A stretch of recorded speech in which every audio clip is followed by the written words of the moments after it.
Very warm welcome to everyone. This is part 13 on all previously asked idioms and phrases in SSC 2024 examination. We have already covered 120 questions in the previous sessions. If you haven't watched, you can watch them by checking out the playlist, okay? So let us proceed. Question number 121. Select the most appropriate idiom to fill in the blank. The two brothers blank when their father died. तो ये जो blank है इसमें correct idiom बताना है, क्या होगा बताइए इसमें। तो फेल डाउन होगा ना, गुड द सेक ना, लुक डाउन अपॉन नो, तो आंसर होगा फेल आउट।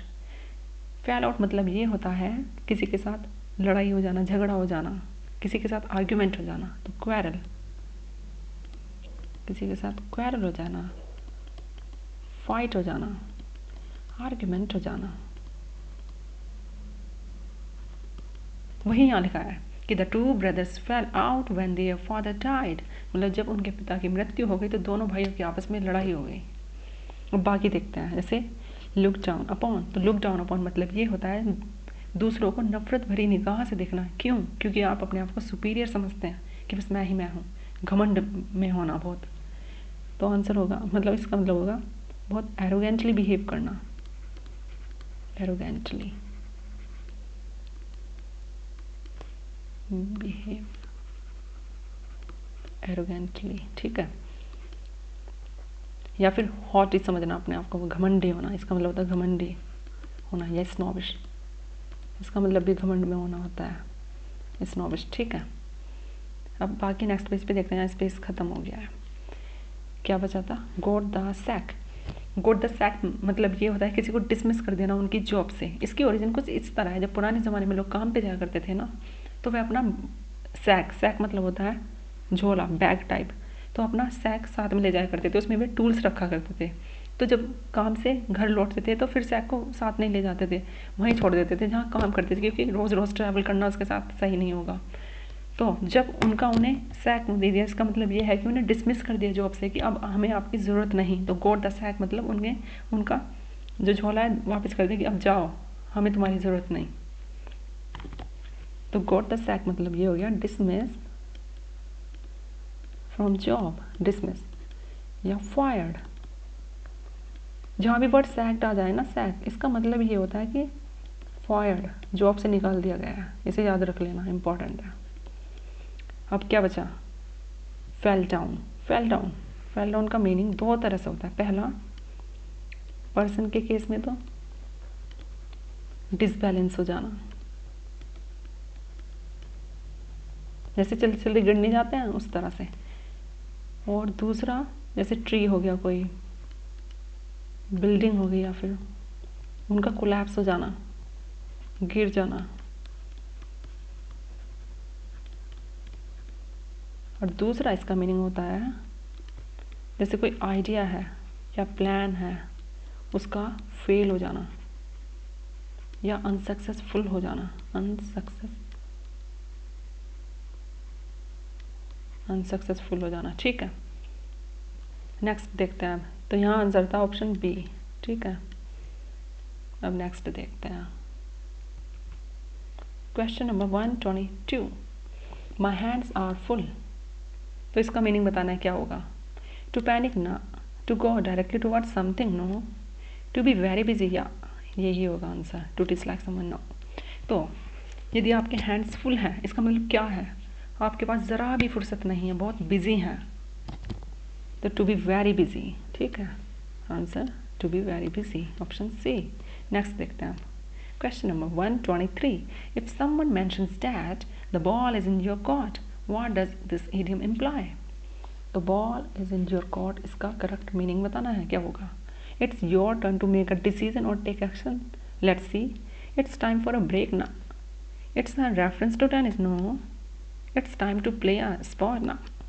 आंसर होगा it's your turn to make a decision और टेक एक्शन। इसकी ओरिजिन जो है ना, इस इडियम की, स्पोर्ट से आई है। तो माना जाता था बॉल जिनकी कोर्ट में होती थी, मतलब अब उनका डिसीजन है, उन्हें डिसीजन लेना है कि क्या आगे एक्शन परफॉर्म करना है। तो ball is in your court मतलब ये है कि अब आपकी टर्न है कि आगे क्या डिसीजन लेना है या क्या एक्शन परफॉर्म करना है। तो आंसर है option C, it's your turn to make a decision और action. Next question number 124, through thick and thin, इसका मीनिंग बताना है क्या होगा। To possess both thick and thin clothes, ना, ridiculous. To be supportive in both good and bad times, let's hold it for a while. To travel through thick and thin clouds, no. To pass through thick and thin है, ना। तो answer होगा option B, to be supportive in both good and bad times. Through thick and thin idiom जो है ना, इसकी origin कुछ इस तरह से आई है कि ये इंग्लैंड के जंगलों से आया है। तो वहाँ पे कहीं पे बहुत थिक फॉरेस्ट हुआ करते थे और कहीं पे बहुत थिन। थिक मतलब बहुत ही ज़्यादा घने जंगल, एकदम डेंसली ऑक्यूपाइड, है ना। और कहीं पे थिन मतलब बहुत छीदे छीदे जो होते हैं, ज़्यादा घने नहीं। तो जहाँ पे थिन जंगल हुआ करते थे तो वहाँ तो आसानी से नेविगेट कर जाते थे, बहुत आसानी से निकल जाते थे।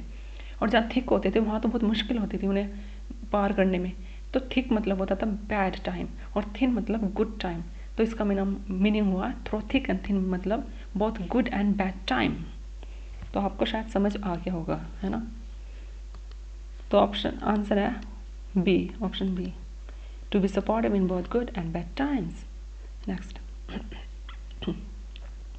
question number 125, the situation was out of hand, so the manager called the police station for help। तो out of hand का करेक्ट मीनिंग बताना है क्या होगा। To be serious, no. To be abrupt, ना। इन एन अनडिसाइडेड स्टेट, ना। To be uncontrollable, या। तो आउट ऑफ हैंड मतलब ये होता है कोई चीज़ हाथ से निकल जाना, मतलब अब आपके हाथ में नहीं रहा कि क्या करना है, सिचुएशन को कैसे डील करना है, आपके हाथ से निकल गया है। तो वहीं यहाँ लिखा है कि the situation was out of hand, so the manager call the police station for help. मतलब अब सिचुएशन जो है मैनेजर के हाथ में नहीं रही थी, इसलिए उन्होंने प्रेफर किया कि पुलिस स्टेशन पे कॉल किया जाए और उनकी हेल्प लिया जाए। ठीक है, तो आंसर है option A. Question number 126, she finally spill the beans about the surprise party. तो स्पिल द बीन्स का करेक्ट मीनिंग बताना है क्या होगा। प्रिपेयर अ बीन डिश, ना। रिवील अ सीक्रेट और disclosed information, let's see. Drop a container of beans, ना। caused a mess, no। reveal a secret और disclosed information। spill the beans मतलब ये होता है कोई सीक्रेट है वो रिवील कर दिया है, डिस्क्लोज कर देना। इसकी ओरिजिन जो है ना ग्रीस के वोटिंग सिस्टम से आई है। वहाँ पे बीन्स जो होते हैं ना दाने, उनको as a casting medium use किया जाता था, मतलब वोट डालने का एक जरिया। तो माना जाता था स्पिल द बीन्स हो गया मतलब बीन्स जो है गिर गए, इसका मतलब ये हो गया कि वोट का जो आउटकम था, इलेक्शन का आउटकम, वो रिवील हो गया अनइंटेंशनली, मतलब जानबूझकर नहीं, गलती से रिवील हो गया।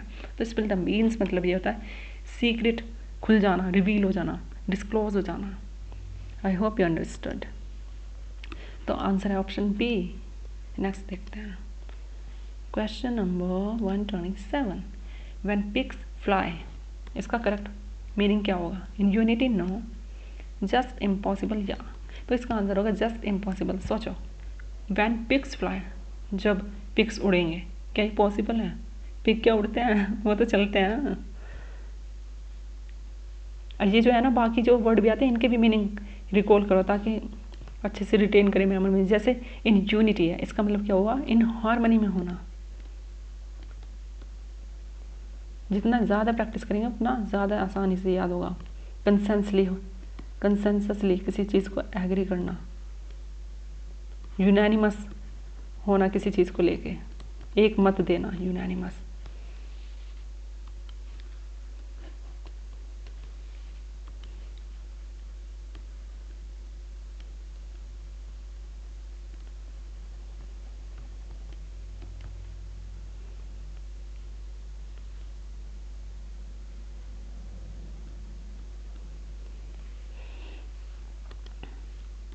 Option B right. नेक्स्ट देखते हैं question number 128, the poet had to draw on his fancy to write all his sonnet. तो ड्रॉ ऑन फैंसी का करेक्ट मीनिंग बताना है क्या होगा इसी टीम का। मतलब सोनेट जो होता है ना, सोनेट्स मतलब ये होता है 14 लाइन्स की कोई पोएम जो होती है, 14 लाइन्स की कोई पोएम, उसे कहते हैं सोनेट्स। तो आंसर क्या होगा, यूज़ हिज मनी, ना। Use his memory, no. Use his clothes ना, यूज हिज इमेजिनेशन। या ये जो फैंसी होता है ना, फैंसी वर्ड, इसका मीनिंग दो तरह से होता है। पहला, किसी चीज़ के लिए लाइकिंग होना या किसी चीज़ की डिज़ायर होना, इच्छा होना, है ना, या अर्ज होना। और दूसरा इसका मीनिंग होता है इमेजिनेशन। तो वही यहाँ लिखा है कि the poet had to drawn on his fancy to write all his sonnets. मतलब जो कवि होते हैं ना पोएट, उनको अपनी इमेजिनेशन का यूज़ करना होता है पोएम्स को लिखने के लिए। तो आंसर है use of imagination, option D. Next 129, all in the same boat. तो क्या आंसर होगा? When a task can be accomplished together, no. When everyone has to start all over again, no. When everyone is dealing with the same situation, let's see. When everybody is traveling in the same vehicle, ना। तो answer है option सी। जैसे ये आ गया word, इनके meaning भी अपने आप जो आते हैं इनसे रिलेटेड इडियम वो रिकॉल करो। जैसे मुझे याद आया, स्टार्ट ऑल ओवर अगेन मतलब start something from scratch. Start something from scratch. या get back to drawing board, get back to drawing board.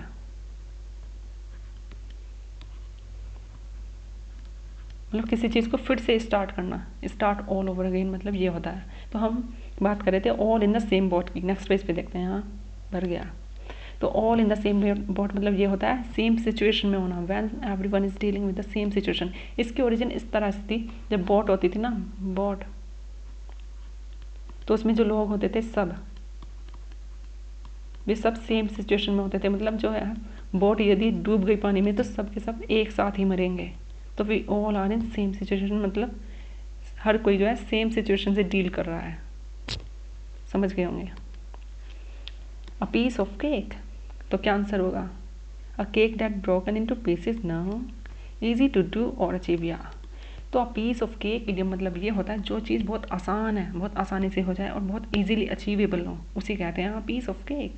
तो इससे रिलेटेड और इडियम रिकॉल करते हैं यदि याद आता है। तो जैसे मुझे याद आया child's play.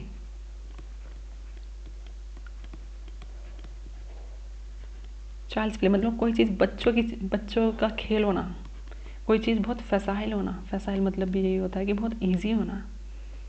So this was the last question. I hope you like this session. Time to bid adieu, bye.